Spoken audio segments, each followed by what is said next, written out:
vou e alto. Essa é a segunda aula de figuras de linguagem. A primeira aula já está disponível no canal e eu aconselho que vocês vejam ela antes de verem essa, porque essa é a continuação, né? E na primeira aula a gente já viu as figuras de palavra e pensamento.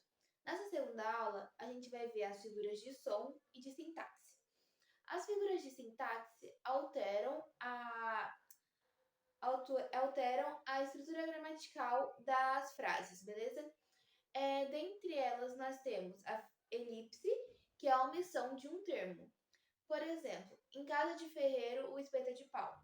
Eu poderia dizer casa de ferreiro, o espeto é de pau, que eu estou omitindo o em, beleza? Outra figura de linguagem é a zeugma, que é a omissão de um termo que eu já disse anteriormente. Então, por exemplo, ao invés de eu falar eu fiz a casa roxa, ele fez a casa amarela, eu poderia dizer eu fiz a casa roxa, ele a amarela. Eu estou omitindo o fez, mas você entende o que eu quero dizer. Também temos o hipérbato, que é a inversão da ordem. Então, por exemplo, seus alunos são os anjos. Eu poderia dizer são os anjos os seus alunos. Também temos o polissíndeto, que é a repetição de conectivos. Então, por exemplo, nem canta, nem dança, nem cozinha, nem pinta. Eu tô repetindo o nem. Essa é a repetição proposital. Também tem o assíndeto, que ao contrário do polissíndeto é a omissão dos conectivos. Então, em casa, banhei, comi, dormi. Eu tô omitindo algum conectivo, alguma palavra que viria entre esses verbos. Também temos o anacoluto, que é a interrupção da frase de forma repentina. Então, por exemplo, eu parece que estou tonto. Na verdade, deveria ser parece que eu estou tonto. Mas a pessoa, ela quebra a frase no meio para dar essa sensação de que alguma coisa está errada. Acho que dá para entender. Também temos o pleonasmo, que é a repetição de algum termo.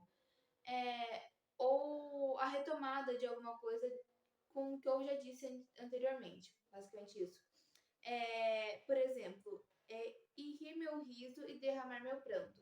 Então, rir meu riso, se eu rir já é meu riso, então eu não precisaria falar isso. Mas o autor queria reforçar esse sentimento. Também temos o pleonasmo vicioso, que não é intencional, a pessoa faz sem querer e que às vezes atrapalha ela. Por exemplo, subir para cima. É claro que o se eu estou subindo vai ser para cima, mas às vezes as pessoas acabam falando isso no dia a dia.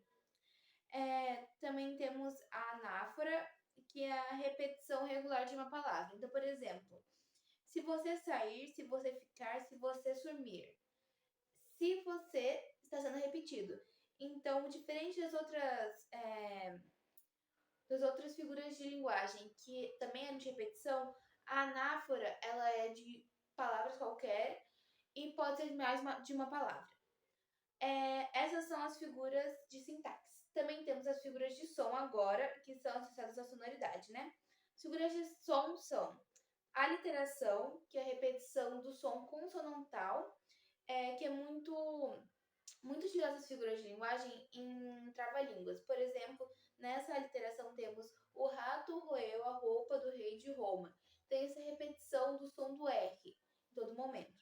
Também temos a paronomásia, que é a repetição de sons parecidos. Então, por exemplo, o cavaleiro foi muito cavalheiro. O cavaleiro, que é a pessoa que monta nos cavalos, foi muito cavalheiro, que é um homem gentil. Acho que deu para entender.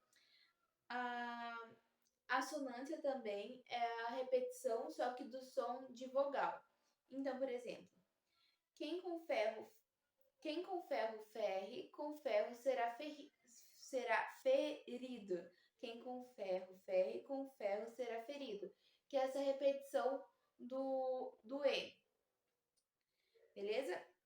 E também temos a onomatopeia, por último, que é a utilização de palavras no texto para representar sons da vida real. Por exemplo, o relógio faz tic-tac, quando bate na porta faz toque-toque. Para falar do som de um gatinho, a gente fala miau ou au-au para cachorro.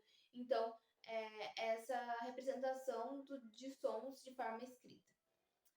Bom, gente, é isso. Eu espero que vocês tenham gostado. Confiram os outros vídeos de português, as outras matérias aqui no canal.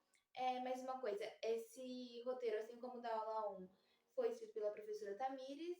E é isso. Muito obrigada. Tchau.